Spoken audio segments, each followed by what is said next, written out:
Oi, gente, tudo bem? Aqui é a professora Rossoni e vamos fazer uma questão da UX de 2021 sobre propriedades coligativas. Então, três soluções foram preparadas dissolvendo-se separadamente em 1 quilo de água a 25 graus Celsius a quantidades listadas abaixo das seguintes substâncias. Então, a gente tem aqui 1 quilo de água e foi colocado na solução 0,1 mol de glicose, então vai dar 0,1 mol por quilo de água. Isso a gente chama de molalidade, caso você não conheça isso. O símbolo é o W, e esse W aqui, no caso, ele vai ser exatamente o número em mols dividido pelo quilo, mas como o quilo é exatamente 1, então vai ficar exatamente 0,1 mol por quilograma de água, também chamado de 0,1 mol molal, com L, tá, gente? Com L, molal.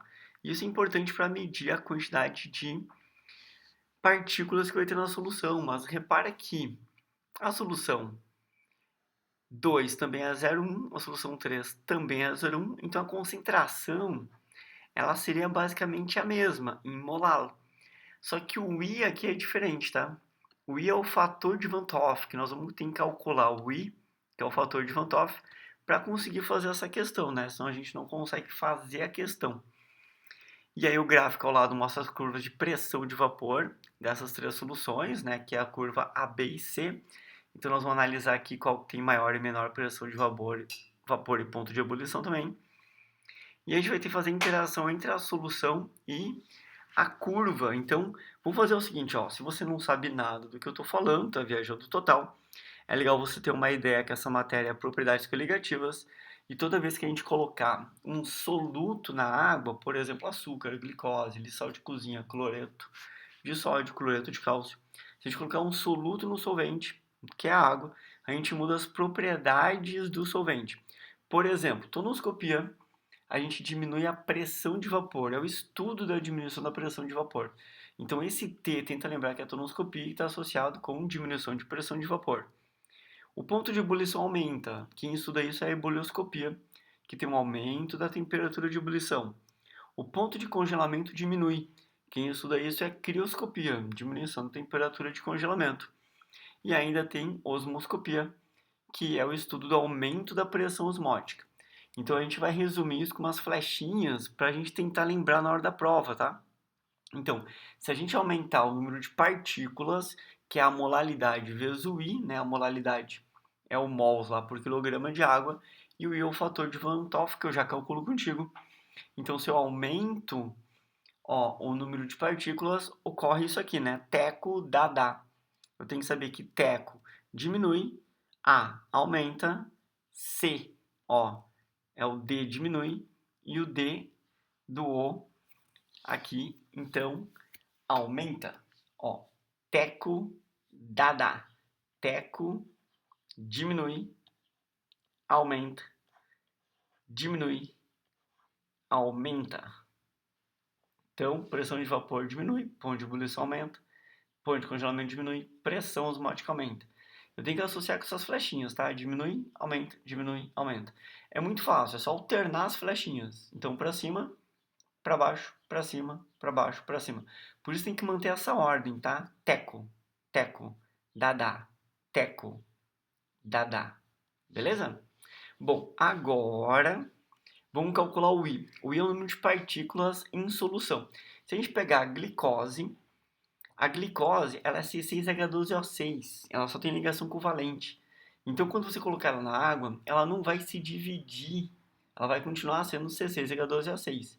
Como ela não se divide, o número de partículas que tem é 1.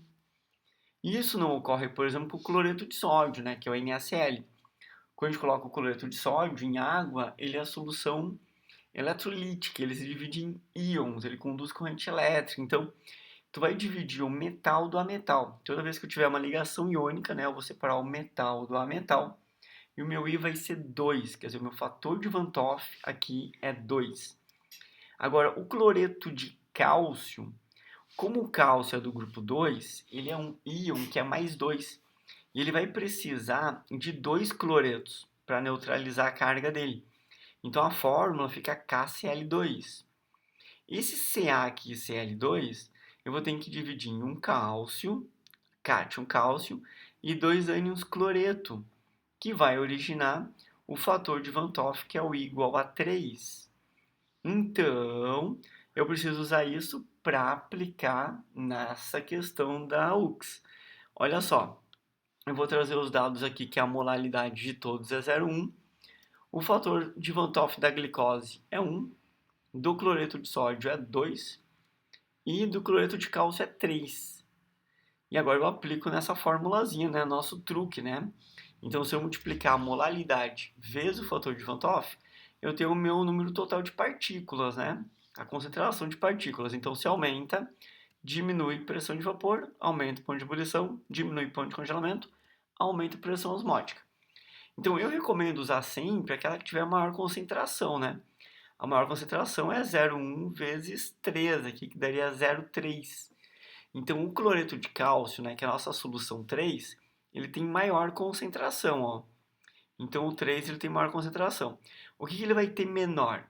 A solução 3. Ele vai ter menor pressão de vapor. E ele vai ter também maior ponto de ebulição, menor ponto de congelamento e maior pressão osmótica. Só que nesse gráfico aqui eu só consigo ver essas duas propriedades aqui. Como que eu vou ver as propriedades? É muito fácil, né? Você vai simplesmente traçar aqui na mesma temperatura, ó, na mesma temperatura, tu vai analisar as pressões de vapor. Então, pressão de vapor da A é maior, pressão de vapor da B é intermediária, pressão de vapor da C é a menor de todas, né? Então, quem tem menor pressão de vapor aqui? A C. Quem tem menor pressão de vapor aqui? A solução 3.